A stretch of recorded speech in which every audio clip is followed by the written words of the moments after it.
Assalamualaikum warahmatullahi wabarakatuh.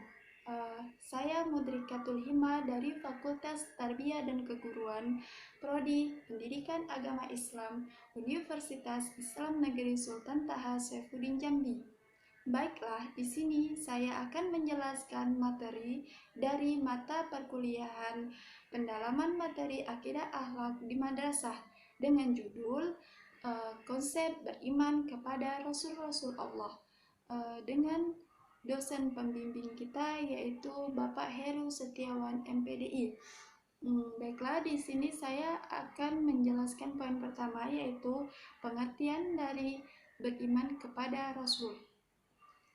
Baiklah, iman kepada Rasul Allah itu adalah salah satu rukun iman yang keempat.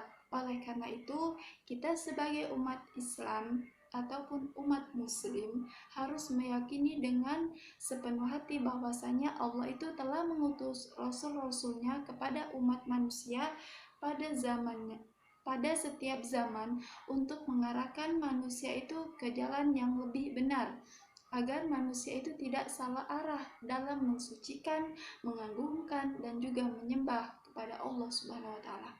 Nah, maka manusia itu sangat memerlukan Rasul.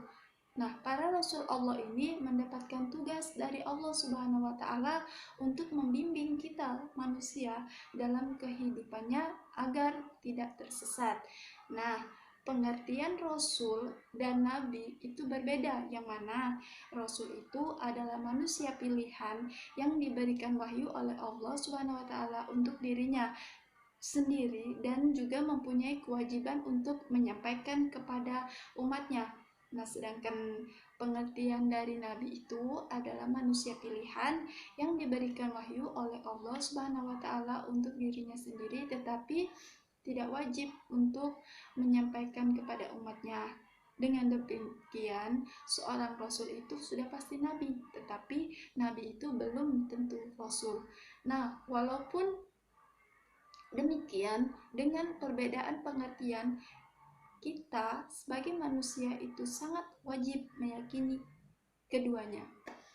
Oke, yang selanjutnya yaitu kita akan menjelaskan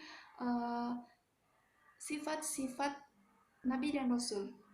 Nah, sifat-sifat wajib bagi Nabi dan Rasul ini memiliki sifat-sifat kesempurnaan dengan tujuan untuk menguatkan risalah yang dibawa.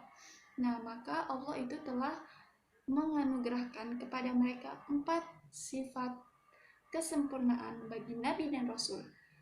Yang pertama yaitu ada sidik, yakni jujur. Nah, sidik ini berarti benar dan perkataan maupun perbuatan. Jadi mustahil jika seorang nabi dan rasul itu adalah seorang pembohong yang suka berbohong. Jadi setiap rasul itu sudah pasti jujur dalam ucapan ataupun perbuatan. Yang kedua yaitu adalah amanah, sifat amanah. Nah, amanah ini adalah terpercaya atau dapat dipercaya. Jadi sangat mustahil jika seorang nabi dan rasul itu seorang pengkhianat ataupun yang suka berkhianat. Nah, amanah ini bisa dipercaya baik zahir maupun batin. Yang ketiga yaitu ada tabligh, yang mana menyampaikan. Nah, tabligh ini adalah menyampaikan wahyu ataupun risalah dari Allah Subhanahu wa Ta'ala kepada orang lain. Jadi sangat mustahil jika seorang nabi dan rasul itu menyembunyikan ataupun merahasiakan wahyu dan juga risalah dari Allah Subhanahu wa Ta'ala. Dan yang terakhir adalah fatonah, yakni cerdas, yang mana fatonah ini adalah cerdas, pandai, dan pintar. Jadi sangat mustahil jika seorang nabi dan rasul itu seseorang yang bodoh atau tidak mengerti apa-apa. Nah, baiklah, selanjutnya itu ada tugas-tugas Nabi dan Rasul, yang mana Allah Subhanahu wa Ta'ala telah mengutus para Rasul kepada umatnya dengan membawa tugas-tugas tertentu. Nah, di sini akan menjelaskan tugas-tugas Allah yang diberikan. Adapun tugas-tugas yang Allah berikan kepada Rasul Di antaranya yaitu yang pertama ada menegakkan kalimat tauhid yang berbunyi la ilaha illallah. Yang kedua yaitu menyeru manusia untuk menyembah hanya kepada Allah Subhanahu wa taala. Dan yang ketiga yaitu ada membawa rahmat. Yang keempat itu memberikan petunjuk ke jalan yang benar agar manusia itu tidak tersesat. Dan yang kelima yaitu memberi peringatan kepada manusia. Dan yang keenam yaitu memberi suri tauladan yang baik. Nah, itu adalah tugas-tugas para rasul. Baiklah, di sini saya akan menjelaskan hikmahnya beriman kepada Rasulullah itu apa gitu. Nah, beriman kepada Rasul ini sangat banyak memiliki hikmah yang sangat baik bagi kehidupan kita sebagai manusia. Nah, baik dalam kehidupan secara pribadi maupun dalam kehidupan bermasyarakat. Nah, adapun hikmah-hikmahnya dengan kita beriman kepada Allah, diantaranya yaitu yang pertama ada mendapatkan rahmat dari Allah Subhanahu wa taala. Dan yang kedua yaitu sebagai perantara mengenai Allah, sebagai perantara mengenal Allah dengan segala sifat kesempurnaannya. Dan yang ketiga yaitu ada mengajarkan kepada manusia agar dalam hidup itu dapat selamat dan sejahtera baik di dunia maupun di akhirat.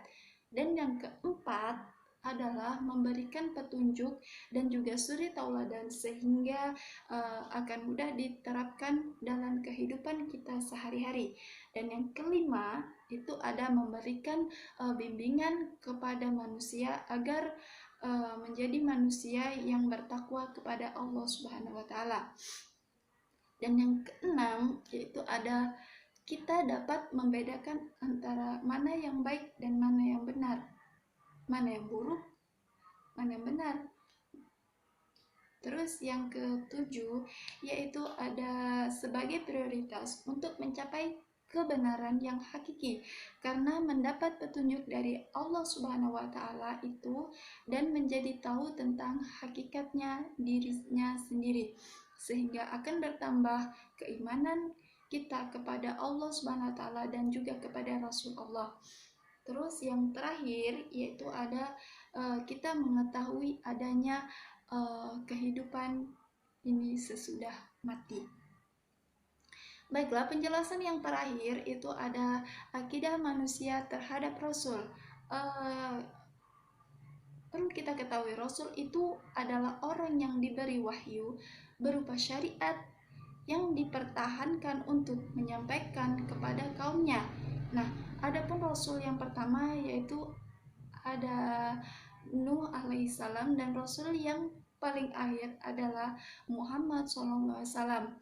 Jadi Allah berfirman, sesungguhnya kami telah mewahyukan kepadamu Nabi Muhammad sebagaimana kami telah mewahyukannya kepada Nabi Nuh dan para nabi yang datang sesudahnya. Surat An-Nisa ayat 163. Nah, dan dalam Sahih Bukhari diriwayatkannya dari Anas bin Malik radhiyallahu an dalam hadis tentang syafaat bahwasanya Rasulullah SAW itu menyebutkan bahwa umat manusia pada hari kiamat akan mendatangi Nabi Adam alaihissalam untuk meminta syafaat. Namun beliau meminta maaf kepada mereka, lalu berkata, datangilah Nabi Nuh alaihissalam, Rasul yang pertama diutus oleh Allah Subhanahu wa taala. Dan Allah Subhanahu wa taala berfirman tentang Nabi Muhammad SAW, bukankah Nabi itu Allah, bukankah bukanlah Nabi Muhammad itu ayah salah seorang laki-laki dari kalian, akan tetapi ia adalah utusan Allah dan penutup para nabi. Al-Adhab 40. Nah, baiklah, itu tadi penjelasan dari saya. Semoga bisa bermanfaat bagi kalian semua. Baiklah, terima kasih. Wassalamualaikum warahmatullahi wabarakatuh.